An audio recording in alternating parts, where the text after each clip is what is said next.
ప్రభుత్వ ఉద్యోగులకు corporate, private sector ఉద్యోగులతో పోలిస్తే జీతాలు ఎక్కువగా ఉన్నాయా? అసలు ఎలా ఉన్నాయో ఒకసారి పోల్చి చూద్దాం. మనం అత్యున్నత స్థాయి నుండి చూద్దాం. ఉదాహరణ కోసం నేను ఆంధ్రప్రదేశ్ లెక్కలను చెప్తున్నాను. మనం ప్రభుత్వాన్ని కార్పొరేట్ కంపెనీతో పోల్చి చూద్దాం. ఇక్కడ ప్రభుత్వం అంటే నిర్ణయాలు తీసుకునే బోర్డు, క్యాబినెట్ అంటే బోర్డు మెంబర్స్, ప్రభుత్వ నిర్ణయాలను అమలు చేసే సిఎస్ అంటే బోర్డు నిర్ణయాలను అమలు చేసే సిఇఓ. ఆంధ్రప్రదేశ్ జనాభా 5 కోట్లు. కంపెనీ భాషలో చెప్పాలంటే కస్టమర్లు. ఉద్యోగుల సంఖ్య 10 లక్షలకు పైగా. అలాగే ఒక సంవత్సరంలో జరిగే లావాదేవీల మొత్తం 5 లక్షల కోట్లు అంటే టర్నోవర్. ఈ గణాంకాలను చూస్తే దేశంలోని అతిపెద్ద కంపెనీల సిఇఓల కంటే ఎక్కువ భారాన్ని, బాధ్యతలను ఒక ప్రభుత్వ సిఎస్ మోస్తారు. మరి ఆయన జీతం ఎంత? సుమారు నెలకు 3.5 లక్షలు.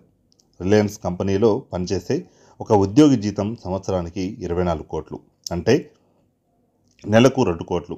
విప్రో సిఇఓ జీతం ఏడాదికి 86 కోట్లు అంటే నెలకు 7 కోట్లు. ఐసిఐసిఐ బ్యాంక్ సిఇఓ జీతం ఏడాదికి 10 కోట్లు అంటే నెలకు సుమారు ₹1,00,00,000.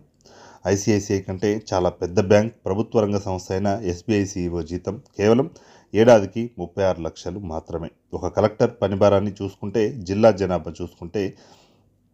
జిల్లా జనాభా సగటున 20 లక్షలు, ఉద్యోగులు సుమారు 50,000, లావాదేవీలు ఏడాదికి 10,000 కోట్లు. ఒక కలెక్టర్ జీతం 1.5 లక్షలు, ఆయన అనుభవం 8 నుంచి 10 ఏళ్ళు.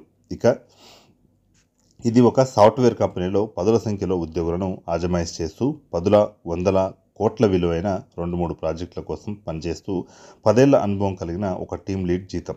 ఒక ఐఏఎస్ అధికారి కావడం అంటే మైక్రోసాఫ్ట్లో జాబ్ సంపాదించడం చాలా తేలిక. ఒక గ్రూప్ 1, గ్రూప్ 2 టీచర్ జాబ్ సంపాదించే సామర్థ్యం కలిగిన వారికి దేశంలో అత్యున్నత కంపెనీల్లో అయినా అత్యంత సునాయాసంగా ఉద్యోగం వస్తుంది.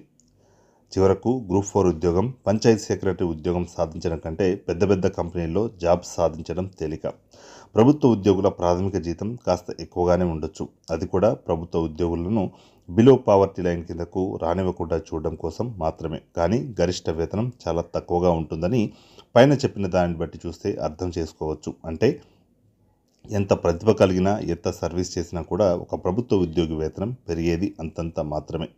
ఆ పెరిగే వేతనంలో కూడా ద్రవ్యోల్బణం ఆధారంగా పెంచే డిఏని పక్కన పెడితే జీతం పెరుగుదల అత్యంత స్వల్పం.